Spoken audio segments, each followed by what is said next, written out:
تھی، محمد ان میں سے تھے صلی اللہ علیہ وسلم، یہ رتبہ بلند ملا جن کو مل گیا۔ لیکن ساتھ ہی اللہ نے دھمکی بھی دے دی تھی سورہ محمد میں، ان تتولوا یستبدل قوما غیرکم، اگر تم پیٹھ دکھا دو گے اس مشن کو جو ہم نے تمہارے حوالے کیا ہے، تمہیں ہٹائیں گے، کسی اور کو لے آئیں گے۔ خلافت علی منہاج النبوہ، پھر ایک دور آئے گا خلافت علی منہاج النبوہ کا، یہ محمد الرسول اللہ کی نوید ہے، وہو الصادق المصدوق، وہ سچے ہیں، ان کی صداقت پر خود اللہ گواہ ہے، لہذا وہ دور آ کر رہے گا، اس میں کسی بھی بندے مومن کے لیے کسی شک و شبے کی کوئی گنجائش نہیں۔ اگلی حدیث اگلی سنیے، اب جب یہ دور آئے گا تو عالمی ہوگا، جیو ورلڈ آرڈر نہیں ہوگا، جسٹ ورلڈ آرڈر ہوگا۔ یہ نیو ورلڈ آرڈر NWO، حقیقت میں جیو ورلڈ آرڈر ہے JWO، لیکن اسی کو بدلنا ہے جسٹ ورلڈ آرڈر آف اسلام، اور وہ گلوبل ہوگا۔ دو حدیثوں کا تذکرہ کر دوں۔ حضرت ثوبان حضور کے ایک آزاد شدہ غلام تھے، وہ روایت کرتے ہیں، مسلم شریف کی روایت ہے، یہ صحیحین میں فرماتے ہیں کہ حضور نے ارشاد فرمایا، ان اللہ زوالی الارض فرأیت مشارقها ومغاربها وان امتی سیبلغ ملکها ما زوی لی منها، رواہ مسلم رحمہ اللہ۔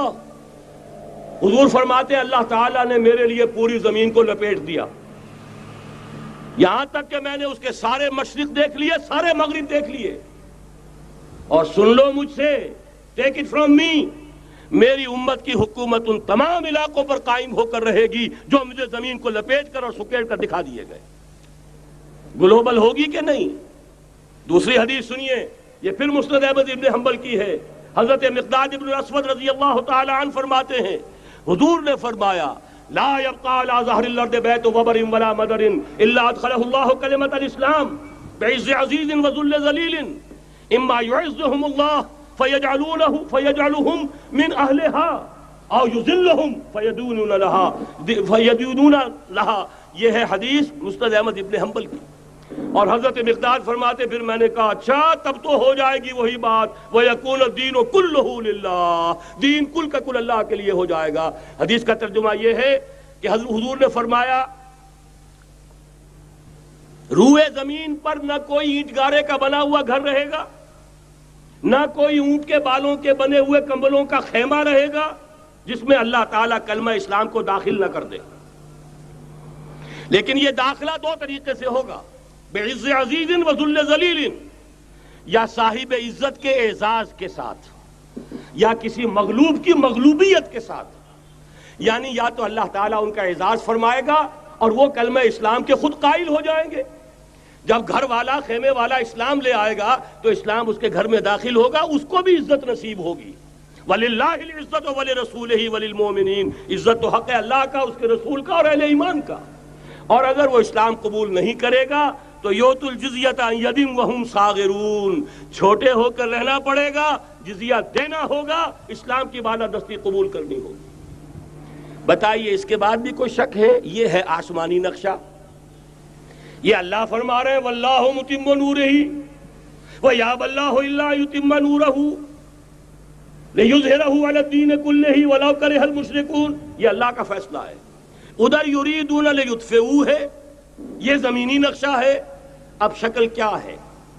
اب میں آپ سے عرض کر دوں کہ ان دونوں کے مابین جو خلا نظر آ رہا ہے، کوئی شخص یقین کے ساتھ نہیں کہہ سکتا کہ اب حالات کا کیا رخ ہوگا، اس لیے کہ ظاہر بات ہے قرآن مجید میں مستقبل کے بارے میں خود حضور سے کہلوایا گیا، وَإِنْ أَدْرِي أَقَرِيبٌ أَمْ بَعِيدٌ مَا تُوعَدُونَ، لوگوں مجھے معلوم نہیں ہے کہ جس بات کی تمہیں خبر دی جا رہی ہے وہ قریب آ چکا ہے یا دور ہے۔ وَإِنْ أَدْرِي لَعَلَّهُ فِتْنَةٌ لَكُمْ وَمَتَاعٌ إِلَىٰ حِينٍ، اور میں نہیں جانتا، ہو سکتا ہے اللہ کچھ اور مہلت دے دے تمہیں، اور کچھ اور آزمائش جو ہے اس کے لیے تمہارے لیے کوئی اور مہلت عطا فرما دے، ہو سکتا ہے۔ تو میں بھی کسی دعوے سے نہیں کہہ رہا، لیکن دو امکانات ہیں۔ امکان نمبر ایک کیا ہے؟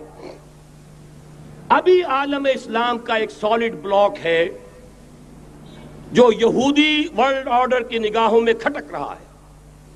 میں کھٹکتا ہوں دل یزداں میں کانٹے کی طرح۔ اگرچہ ان کی اسٹریٹجی کیا ہے؟ ایک ایک کر کے ان کے حصے بکھرے کر کے تیا پانچا کرو۔ ابھی وہ بلاک کون سا ہے؟ ایران ہے، افغانستان ہے، پاکستان ہے اور روسی ترکستان سے آزاد ہونے والی جو ریاستیں ہیں، یہ ایک سالڈ بلاک ہے۔ یہ عجمی مسلمان ہے، عربی نہیں، عربی گئے، یہ نوٹ کر لیجئے۔ اس لیے کہ عربوں کو اللہ نے فضیلت دی تھی، محمد ان میں سے تھے صلی اللہ علیہ وسلم، یہ رتبہ بلند ملا جن کو مل گیا۔ لیکن ساتھ ہی اللہ نے دھمکی بھی دے دی تھی سورہ محمد میں، ان تتولوا یستبدل قوما غیرکم، اگر تم پیٹھ دکھا دو گے اس مشن کو جو ہم نے تمہارے حوالے کیا ہے، تمہیں ہٹائیں گے، کسی اور کو لے آئیں گے۔ اور یہ بات ہو چکی ہے 13ویں صدی عیسوی میں، 1258 میں جب سقوط بغداد ہوا ہے، عربوں کے ہاتھ سے عالم اسلام کی قیادت چھین لی گئی، معزول کر دیے گئے۔ اس کے بعد قیادت کن کے ہاتھوں میں آئی؟ ترکوں کے ہاتھ میں، ترکان تیموری ہندوستان میں، ترکان صفوی ایران میں، ترکان سلجوقی مڈل ایسٹ میں، اور ترکان عثمانی کا تو کہنا ہی کیا ہے۔ وہ ایشیا مائنر سے چل کر، آپ کو معلوم ہے کہ مشرقی یورپ کا کتنا بڑا علاقہ، دی گریٹ آٹومان امپائر اس صدی کے آغاز تک قائم تھی۔ اس صدی میں عجیب عجیب معجزے ہوئے ہیں۔ گریٹ آٹومان امپائر جو 3 بر اعظموں پر محیط، نام و نشان ختم۔ The great U S S R, نام و نشان ختم۔ اب تو روس صاحب ایک ملک کی حیثیت سے رہ گئے۔ یہ اس صدی میں 2 اور وقت نہیں ہے میں اور آپ کو کیا بتاؤں، اس صدی میں تو بڑے بڑے عجیب عجوبے ہوئے ہیں، بڑی بڑی 2 عظیم جنگیں ہو چکی ہیں، تیسری جو ہے سر پر کھڑی ہے، دور نہیں ہے، جس کو حدیث میں کہا گیا ہے الملحمۃ العظمی، تاریخ انسانی کی عظیم ترین جنگ، اور وہی صلیبی جنگ جس کا آغاز بوسنیا سے ہو چکا ہے۔ بہرحال اس وقت جو میں کہہ رہا تھا، ورنہ میرے پاس تو یعنی یہ کہ درد دل کہنے کے لیے وقت نہیں ہے، مجھے اپنی بات کو محدود کرنا پڑ رہا ہے، لیکن میں اب آ رہا ہوں اصل موضوع کی طرف، کہ ایک امکان تو یہ ہے کہ اس بلاک میں اسلام کا احیاء ہو، اور اس کے لیے کچھ نویدیں بھی موجود ہیں احادیث نبویہ میں۔ وہ تو آپ نے سنا ہوگا اقبال کا شعر، میرے عرب کو آئی ٹھنڈی ہوا جہاں سے، میرا وطن وہی ہے، میرا وطن وہی ہے۔ حدیث میں آتا ہے یخرج ناس من المشرق یؤتون للمہدی یعنی سلطانہ، مشرق سے فوجیں نکلیں گی کہ جو کہ مہدی کی حکومت قائم کریں گی۔ یہ مہدی اہل تشیع کے مہدی اور ہیں، ہمارے مہدی اور ہیں۔ اہل تشیع کے عقیدے کے مطابق ان کے بعد میں امام جو روپوش ہو گئے تھے وہ امام مہدی ہے، وہ ظاہر ہو جائیں گے، ابھی امام غائب ہیں، پھر وہ ظاہر ہو جائیں گے۔ ہمارے نزدیک یہ مہدی پیدا ہوں گے یا ہو چکے ہوں، اور یہ ہوں گے حضرت فاطمہ کی نسل ہی سے رضی اللہ تعالی عنہا، لیکن عالم عرب کے اندر پھر ایک طاقت بن کر ابھریں گے، باطل کی قوتوں کے خلاف جہاد کریں گے، لیکن ان کو مدد آئے گی 2 طرف سے، ایک زمینی مدد آئے گی مشرق سے، ایک آسمانی مدد آئے گی۔ عیسیٰ ابن مریم کا نزول، حضرت مسیح علیہ السلام جو زندہ آسمان پر اٹھائے گئے تھے نازل ہوں گے، اور در حقیقت ان 2 مددوں کے نتیجے میں پھر یہود کا قلع قمع ہوگا، اور یہی گریٹر اسرائیل ان کا گریٹر گریو یارڈ بن کر رہے گا، عظیم تر قبرستان بن کر رہے گا۔ اس کی بڑی واضح حدیثیں موجود ہیں، اس کی بڑی تفصیلی خبریں موجود ہیں، یہ احادیث کی کتب کے اندر، بدقسمتی سے ہماری اس کی طرف توجہ نہیں۔ ایک تو یہ ہو سکتا ہے، اسی طریقے سے ایک اور حدیث ہے، یخرج من خراسان رایات سود، اور یہ مسلم شریف کی روایت ہے، نوٹ کیجئے گا، نہیں ترمذی شریف کی روایت ہے، یخرج من خراسان رایات سود لا یردها شیء حتی تنصب بایلیا۔ اور خراسان حضور کے زمانے میں آج کے افغانستان کا نام تھا۔ یہ افغانستان میں جو جہاد ہوا ہے، غلطیاں ہوئی ہیں اور غلطیوں کا خمیازہ بھگت رہے ہیں۔ یہ تو اللہ تعالیٰ کی سنت ہے جس میں اللہ نے صحابہ کو بھی ایگزمپٹ نہیں کیا، غلطی کی سزا دی ہے۔ 35 صحابہ کی غلطی غزوہ احد میں ہوئی، جہاں سے حکم تھا کہ مت ہٹنا، 50 میں سے 35 ہٹ گئے، نتیجہ کیا نکلا؟ فتح شکست میں بدل گئی، 70 صحابہ شہید ہو گئے۔ اللہ تعالیٰ نے فرمایا وَلَقَدْ صَدَقَكُمُ اللَّهُ وَعْدَهُ إِذْ تَحُسُّونَهُم بِإِذْنِهِ حَتَّى إِذَا فَشِلْتُمْ وَتَنَازَعْتُمْ فِي الْأَمْرِ وَعَصَيْتُم مِّن بَعْدِ مَا أَرَاكُم مَّا تُحِبُّونَ۔ مسلمانوں ہم سے گلہ نہیں کر سکتے، ہم نے اپنا وعدہ سچا کر دکھا دیا تھا جبکہ تم انہیں گاجر مولی کی طرح کاٹ رہے تھے، لیکن جب تم ڈھیلے پڑ گئے، تم نے ڈسپلن کو توڑا، تم نے اختلاف کیا تو سزا دی ہم نے۔ تو اگر صحابہ کرام رضوان اللہ تعالی علیہ مجمعین خیر الناس بعد الانبیاء، پوری نوع انسانی کے اندر انبیاء کے بعد بلند ترین انسان، اگر ان کی بھی غلطی کا خمیازہ جو ہے اللہ نے چکھایا، کیوں چکھایا؟ ضروری تھا، آئندہ کے لیے سبق ہو جائے۔ یہ وَلِيُمَحِّصَ مَا فِي قُلُوبِكُمْ، تاکہ تمہارے دلوں کے اندر اگر کہیں کوئی کھوٹ ہے اور پاک کر دیں ہم۔ اس لیے بہرحال غلطیاں ہوئی ہیں افغانستان میں، ایک امام کے ساتھ بیعت نہیں تھی، بلکہ بدقسمتی اور بڑھ کر یہ ہے بیعت کر کے توڑ دی۔ عبد الرسول سیاف صاحب کے ہاتھ پر ہمارے پاکستان کے 7 گروپ جو تھے، انہوں نے عین حرم میں بیٹھ کر بیعت کی اور پاکستان آ کر بیعت توڑ دی۔ سزا اس کی مل رہی ہے، آپس کی خانہ جنگی یوں ہی نہیں ہو رہی، کوئی سبب ہے، لہذا یہ سزا تو ملے گی، لیکن جتنا خون یہاں پر خلوص کے ساتھ دیا گیا ہے اس کی مقدار بھی کم نہیں ہے۔ یہاں سے خیر برآمد ہوگا۔ اور دوسری بات اپنے بارے میں نوٹ کر لیجئے، یہ پاکستان، بچا کھچا Pakistan, what remains of Pakistan, یہ اصل میں ہے کیا؟ مولانا بہت خوبصورت انداز میں فرما رہے تھے یہ 313 نہیں تھے، اسلام تھا۔ اسی طرح نوٹ کیجئے پاکستان نہیں ہے، 4 صدیوں کی تجدیدی مساعی کا حاصل ہے۔ آپ نے کبھی نوٹ کیا ختم نبوت کے بعد اب سب سے اونچا منصب کس کا ہے؟ مجددین۔ سنن ابی داؤد کی روایت، ان اللہ یبعث فی هذه الامہ علی راس کل 100 عام من یجدد لها دینها۔ اور نوٹ کیجئے کوئی بات ہے، 1000 برس تک سارے مجدد عالم عرب میں پیدا ہوئے، جیسے ہی دوسرا 1000 سال شروع ہوا، الف ثانی کا مجدد اعظم شیخ احمد سرہندی کہاں تھا؟ صنم خانہ ہند میں حاضر ہوا۔ میں شیخ مجدد کی لحد پر، وہ خاک کے ہے زیر فلک مطلع انوار، گردن نہ جھکی جس کی جہانگیر کے آگے، جس کے نفس گرم سے ہے گرمی اعراض۔ وہ پھر 12ویں صدی کا مجدد اعظم امام الہند شاہ ولی اللہ دہلوی، 13ویں صدی کا مجدد اعظم سید احمد بریلوی، اس کے خون کا امین اور اس کے ساتھ کے شہداء کے خون کا امین، ان کے جسموں کا امین آپ کا خطہ ہزارہ، آپ کا خطہ سوات، اس میں ان کی جانیں ہیں جو دی گئی ہیں۔ اور وہ نہایت میں آپ سے عرض کر دوں، دور صحابہ کے بعد اتنا خالص اسلامی جہاد پوری مسلمان تاریخ میں نہیں ملے گا جتنا وہ تحریک شہیدین کا تھا۔ 14ویں صدی ہجری میں شیخ الہند جیسا مجاہد اعظم کہ انگریز نے گرفتار کر کے قید بھی کیا ہے، تو کہاں؟ ہندوستان میں نہیں، کہاں؟ جزیرہ سائرس، کیا نام تھا؟ بالٹا، جزیرہ مالٹا بحر روم میں۔ اقبال کے نفس سے ہے لالے کی آگ تیز، ایسے غزل سرا کو چمن سے نکال دو۔ کہیں ہندوستان کی کسی جیل میں ہوا تو شاید اس کے نفس کی گرمی ہی سے کوئی حرارت پیدا ہو جائے۔ اور اسی صدی میں 14ویں صدی ہجری میں اقبال جیسا مفکر، اسی 14ویں صدی ہجری میں مودودی جیسا مصنف، اسی 14ویں صدی ہجری میں مولانا الیاس جیسا مبلغ رحمہم اللہ، عظیم شخصیتیں آج پورے عالم اسلام میں آپ کو تبلیغی دوست ملیں گے۔ یہ کہاں سے شروع ہوئی تحریک؟ دہلی کی ایک چھوٹی سی مسجد سے، وہ مسجد بنگلے والی اب تو بڑی عالیشان ہو گئی ہے، جب وہاں شروع ہوا تھا کام بڑی چھوٹی سی مسجد۔ یہ سارے کام یہاں کیوں ہوئے؟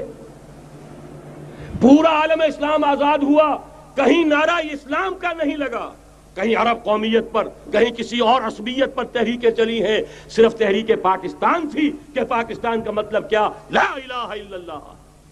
کوئی سبب ہے کہ یہاں قرارداد مقاصد پاس ہوئی، حاکمیت اللہ کی ہے کہ اکبر نام لیتا ہے خدا کا اس زمانے میں۔ یہ سارا ماضی سامنے رکھیے اور حضور کی دی ہوئی پیشن گوئیوں کا مستقبل سامنے رکھیے، ان دونوں سے ثابت ہوتا ہے اس خطہ ارضی سے کچھ ہونا ہے۔ اگرچہ بھٹکے ہوئے ہیں لیکن کبھی بھولی ہوئی منزل بھی یاد آتی ہے راہی کو، اور بھٹکے ہوئے آہو کو پھر سوئے حرم لے چل۔ اس کی ضرورت ہے۔ مسلمان کو پھر اس کا مقصد یاد دلایا جائے۔ پاکستان اس لیے نہیں بنایا گیا تھا کہ ہمارے ہاں ٹاٹے اور برلے نہیں تھے تو ہمارے پاس اس کے بھی باپ وجود میں آ جائیں، اس لیے تو نہیں بنایا گیا تھا۔ پاکستان اس لیے نہیں بنایا گیا تھا کہ جاگیرداروں کی جاگیرداریاں محفوظ ہو جائیں، پاکستان اس لیے تو نہیں بنایا گیا تھا۔ اور یہ کہ نمازیں اور مسجدیں تعمیر ہو جائیں، مسجدیں تو امریکہ میں تعمیر ہو رہی ہیں، عالی شان سے عالی شان، اس لیے پاکستان نہیں بنا تھا۔ آج بھی مسلمان، میں معذرت سے عرض کر رہا ہوں مولانا سے، آج بھی بھارتی مسلمان کی ایوریج نمازی ہونے کے اعتبار سے پاکستانی مسلمان سے کہیں بہتر ہے۔ آج بھی برقع نظر آ جائے گا تو ہندوستان میں نظر آ جائے گا۔ میں نے اپنی آنکھوں سے دیکھا چند سال پہلے، جب مکہ مسجد حیدرآباد دکن میں 3 دن مسلسل میری تقریریں ہوئی ہیں، 10,000 مرد اور 5,000 خواتین، اور ان میں سے کوئی بغیر برقعے کے نہیں تھی۔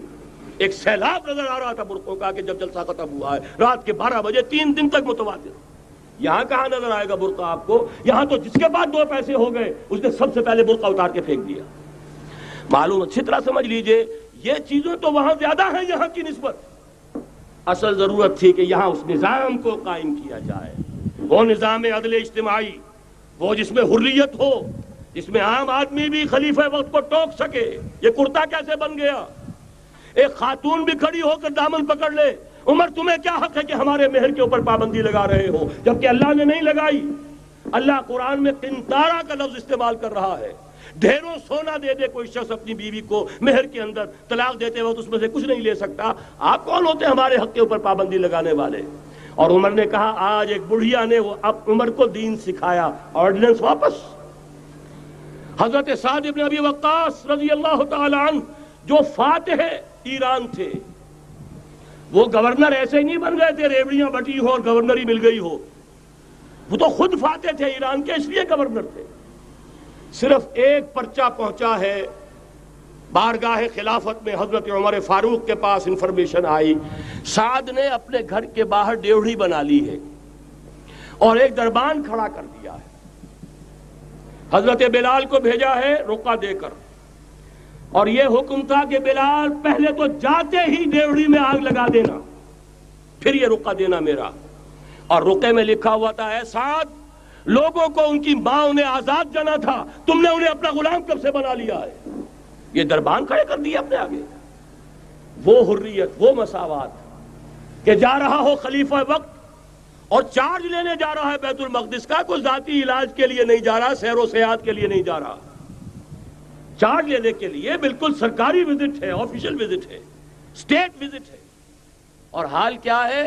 700 میل کا فاصلہ طے کرنا اور ایک اونٹنی، کوئی انٹوریج نہیں، کوئی خدم و حشم نہیں، کوئی جمبو جٹ بھرے ہوئے نہیں، کچھ نہیں، ایک اونٹنی، ایک خادم۔ اس ایک اونٹنی پر چونکہ راستے کا راشن بھی ہے لہذا 2 آدمی نہیں بیٹھ سکتے، ایک بیٹھ سکتا ہے۔ ایک منزل خلیفہ وقت بیٹھا ہوا ہے اوپر اور خادم نکیل پکڑ کر چل رہا ہے، اگلی منزل خادم اوپر بیٹھا ہے اور خلیفہ وقت عمر بن الخطاب رضی اللہ تعالی عنہ اور وہ آگے آگے نکیل پکڑ کر چل رہے ہیں۔ یہ نظام چاہیے آج نوع انسانی کو۔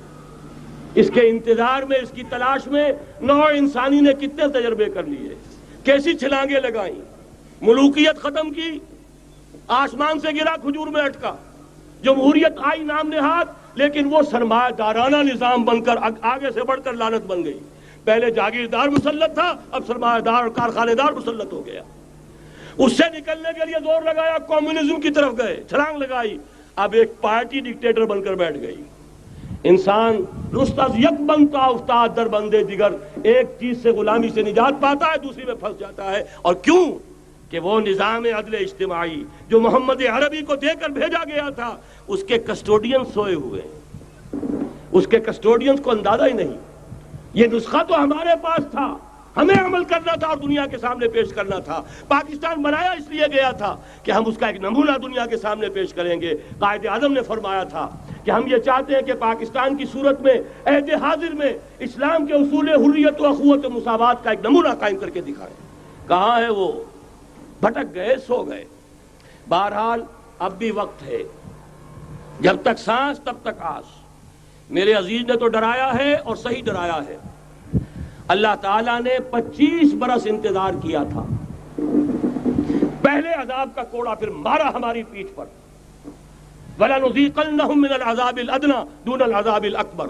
بڑے عذاب سے پہلے چھوٹا عذاب کا مزہ چکھائیں گے. لَعَلَّهُمْ يَرْجِعُونَ, شاید کہ لوٹ آئیں. وہ ہم سے 1000 میل کے فاصلے پر ہوا تھا.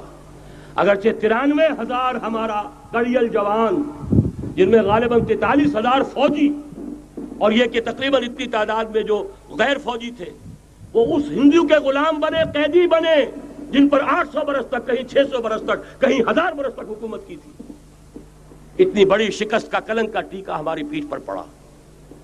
پہلے عذاب کا کوڑا آ گیا تھا. 25 برس ہو گئے تھے قمری حساب سے, نوٹ کر لیجئے. یہ نہ سمجھیے 24.25 برس ہوئے تھے. 24.25 برس قمری حساب سے 25 برس تھے. اور اب نوٹ کر لیجئے اگلے 25 برس کے پورے ہونے میں اگلے رمضان کی 27 تاریخ تک صرف مہلت ہے. نصف صدی پوری ہوا چاہتی ہے. کوئی عجب نہیں اس عذاب الادنا کے بعد ہم جاگے نہیں, ہوش میں نہیں آئے. کوئی عجب نہیں کہ بڑے عذاب کا کوڑا ہماری پیٹھوں پر برس جائے. لیکن مجھے یہ یقین ہے, نوٹ کر لیجئے, اگر یہ دوسرا امکان ہو گیا, خدا نہ خواستہ اللہ کے عذاب کا کوڑا ہماری پیٹھ پر برسا, مجھے یقین ہے اللہ ہندوؤں کو مسلمان بننے کی توفیق دے گا. لیکن اسلام کا بول بالا اسی خطے سے ہوگا. تاریخ میں یہ ہو چکا ہے آیا فتنہ تاتار کے افسانے سے, پاسباں مل گئے کعبے کو صنم خانے سے. تاتاریوں کے ہاتھوں کروڑوں مسلمان قتل ہوئے, لیکن اسلام نے تاتاریوں کو فتح کر لیا. اور پھر اسلام کا مسلمانوں کا دوسرا دور عروج انہی تاتاریوں کی مختلف شاخوں کے تحت ہوا. وہ تاتاری ہی تو تھے, وہ سارے ہورس, ٹرکش ہورس, ترکان تیموری, ترکان صفوی, ترکان سلجوقی, ترکان عثمانی, وہی تو سٹاک تو وہی ہے آیا فتنہ تاتار کے افسانے سے, پاسباں مل گئے کعبے کو صنم خانے سے. اس لیے کہ حضور نے فرمایا مشرق سے ہوگا, یہاں سے فوجیں چلیں گی, تو کوئی عجب نہیں. بہرحال یہ 2 امکانات ہیں, لیکن اس کا فیصلہ تیرے ہاتھوں میں ہے, دل یا بدن. سیدھی بات.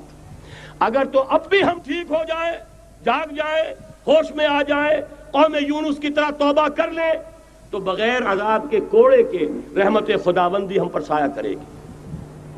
اگر ہم نہ جاگے تو وہ عذاب کا کوڑا آئے گا. یہ نہیں میں کہہ سکتا ان ادری قریب بعید ما توعدون, یہ میں نہیں کہہ سکتا, یقین کے ساتھ جانتا ہوں کہ آئے گا. لیکن یہ کہ اس کے بعد بھی یہیں سے بول بالا ہوگا. اگر ہمارے ذریعے نہیں تو ان کے ذریعے سے, جو ہمیں شکست دے کر پھر اسلام قبول کر لیں گے. لیکن کیوں نہ پہلے ہی راستے پر چلنے کی کوشش کریں.